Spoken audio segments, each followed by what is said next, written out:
que Liu Xiaobo o algún pariente cercano que venga a Oslo para recibir la medalla.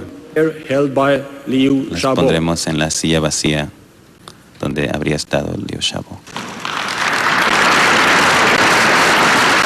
Tal como se esperaba, la ceremonia de entrega del Premio Nobel de la Paz se inició en Oslo, Noruega, sin la asistencia del galardonado chino Liu Xiaobo.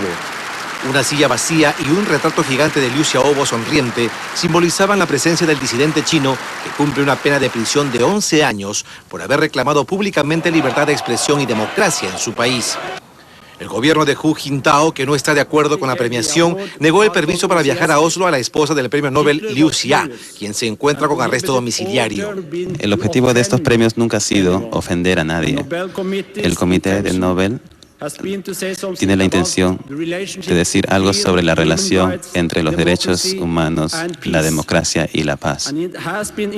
Y ha sido importante recordarle al mundo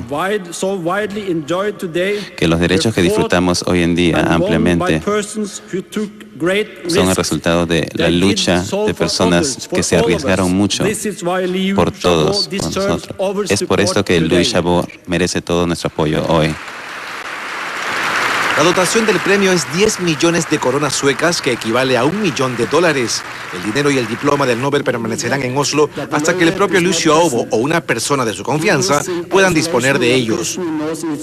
De otro lado, en Oslo se realizó una pequeña manifestación con pancartas entre ciudadanos chinos que están en contra y a favor de la concesión del Premio Nobel de la Paz a Liu Xiaobo.